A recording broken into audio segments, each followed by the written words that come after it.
Ali mene sad zanima, je li se vama podigla nada i pozitivna energija nakon namještanja atlasa? Ja moram reći, ja sam rekla da ugočujući i ovaj gospodinu koji je to namještao, Besito Mjeroviću, da je to jedna sada viša razina. Ja sam imala nekakvu neravnotežu u hodu, nestabilnost u hodu, vukla sam desnu nogu, to je bilo izrazito onako kad sam išla uz stepenice, pa bi morala vući tu nogu.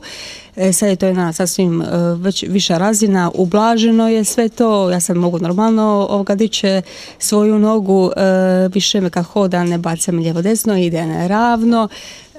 Imala sam pojačan tonus mišića i sad je on tu prisutan, ali je sve to blaže i ja mislim da kad to iz dana u dan sve ide. Sad je samo iscjeljivanje. Da, 2 sedmice mislim od toga i mislim da ako će biti sve bolje i bolje. Sada mi je bolje. Taj prvi dan kad mi je to namjestio sam cijeli dan spavala. Ništa nisam mogla. Ništa tada nisam mogla, međutim sutra dan i to je bilo sasvim nešto novo. Pa je mene čak, nije mi bilo strah toga namještanja, niti mi je bilo strah svih posljedica od toga, nisam o tome razmišljala, ali kako mi je bilo bolje, onda mi je bilo nekako strah što se desilo. Znači nešto se desilo, a zbog čega mi je bilo strah, ne znam.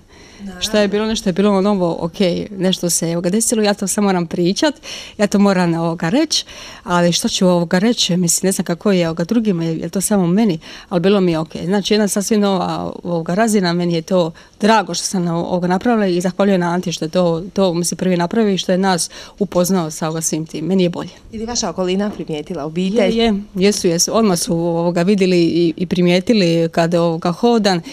Ja imam malo kad hodam, sjedim pa se odignem pa sam malo ukočena, ali kad prohodam onda je to u redu. I sad je to, ali sad hodam ravno, znači ne bacave lijevo, desno, svi su primijetili, mama, momak, svi, ama baš svi. Znači već je dovoljno za radost? Ma kako ne. Nakon Željaninog iskustva poslušat ćemo i Krešu Burića. On je uvijek nasmijan, koliko sam primijetila ovih pola sata, znači kao i Ante, pozitivna energija je stalno tu. Uvijek. I sad, kako je stanje, s obzirom da Željana nije u kolicima, vi ste u kolicima, kako je stanje nakon namještanja? Je li to ipak razlika? Stanje je da su mi pokreti vrata puno bolji, da nema više mantanja kad dignem pogled gore. Još mi je, na primjer, nema više zatvora. Šta još? Šta je s mokrenjem, s obzirom da ljudi... Popravilo se puno. Ramena, do duše nisam prije imao s tim problema, ali pošto sam ja u bolidu, ja sam zadovoljan. Ja sam vrlo zadovoljan. Eto. Ruke, noge? Ima ikakav osjećaj drugačiji nego prije? Malo poboljšanje tu. Sad, najviše u glavi, očima i mjehuru. Tako je. I probavi. Je. To su isto velike stvari. Ogromne. Samo jedna, je li tako? Ogromne su to stvari. Ja vidim tu nekoga stalno uz Krešu.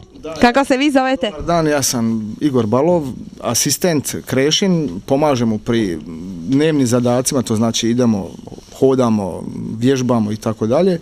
I ja sam se također našao tu pri namištanju tog atlasa, pa sam imao priliku da i ja iskusim to iskustvo namištanja, a meni se dosta toga popravilo, pošto sam ja inače dijabetičar, pa tako da imam problema sa neurološkim poteškoćama ramena, glave, nogama i tako dalje. A hod mi se recimo popravio, što nisam prije ni primijetio da sam izgleda malo čudno hoda, tako su mi bar rekli. A sad je i to malo dobro i tako, ja sam zadovoljan. Iskustvo mogu samo preporučiti. Super, niste ni planirali, ali... Malo planirali, ali dobro ispalo. Imamo još jedan slučaj gdje je namješten atlas, a sa mnom je gospodin Goran, fizioterapeut. Fizioterapeut u društvu, je. I ja mislim da ćemo se sad čuti sa gospodinom. Na vezi je on, samo što on u toplicama, pa nije mogao doći ovdje. Gospodin Darko. Je li on malo teži slučaj? Pa je, mislim, pokretanje samo što je sa štapom, ima on dosta orente goba, što ima sluh, ne znam, ima je stabilnost, mu je bila loša, ima bolove u ramenu, trnjenje. Sad će vam on reći sve tako da pa ćemo čuti njega. Evo. Darko. Dobro, da, čujem vas. Evo, reci koji si te gobi ima prije, šta ti je lakše nego šta ti je bilo prije namištanja atlasa? Pa ima sam, ne znam, trnjenje najprije live ruke, pa onda kasnije je to prešlo na desnu ruku. Sada je, na primjer, više ne trni liva ruka, malo još zeza desna, samo dlan. Rame me bolilo, pošto sam trenirao rukomet, same rame više ne boli, ovo na promjenu vremena. I pogotovo sam na ove promjene vremena, bilo kiša, bilo jugo, bura, bi me rame jako bolilo, a sad me više to ne boli. I kralješnica me jako bolila, ima sam problema sa spavanjem. A sad, otkad mi je namješten atlas, spavam ka beba, šta bi se rekao. A šta ti je sa vidom, ovo što si zapisao, da ti je bio lošiji sa stabilnosti? Bio lošiji, a sad baš vidim da mogu kao i bez naočala, mada se ja i služim bez naočala, sad praktički bez naočala. I također sad sam primijetio ovdje u toplicama da puno puta bi mi ostao štap, ja bi otišao na terapije, ne bi uopće primijetio. Ono, super bi mi se popravio i hod i to sve. Eto, dobro, još nešto si primijetio, ali je to? Ma, to je, i nemam vrtoglavice, šta bi mi se počelo manta kad bi ušao u lift. Sad uđem u lift bez problema, ono, ne vrti mi se, tako da je super zadovoljan.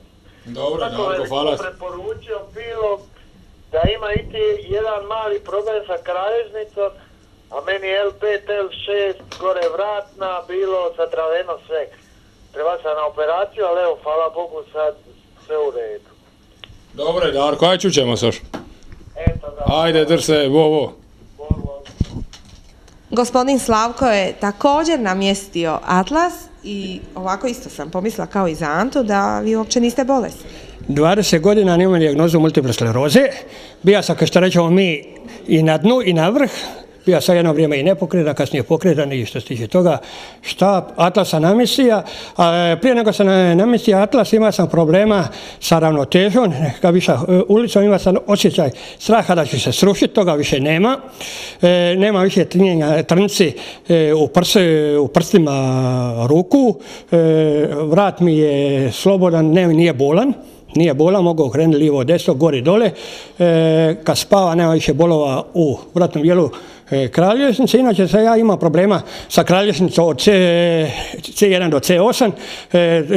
Bi je trebalo i medicinski operirati, ali su radi osnovne dijagnoze multiple skleroze, to je navodno ne smije se dirati spiralni kanali što se tiče toga. Ali sad se osjeća super što se tiče toga. Vrat mi je pokreta lijevo, desno mogu. Nikako nije. To ništa niste. Mogao sam, ali uz bol. I ograničeno, bilo jednostavno ograničeno što se tiče toga. Nema više zujanja u ušima, to mi je bio prija problem, kad bi zabacio glavu naprijed ili nazad, jednostavno zujanje kada je pišti, nešto toga više nema. To mi je Ante reka, je li često ljudi imaju zujanje u ušima koji imaju multiplu? Pa to svi smo individualni, od jednoga do drugoga, to je sve to sve, ali najviše mi je to pomoglo što ja više nemam straha ulicom. Jednostavno, ili je veći protok kisika u mozak, pa nemam to da ću se srušiti, ali ima se tu nelagodu, taj osjećaj da će jednostavno past, mora bi onda malo stati, ali toga više neće, hoda normalno i to je to.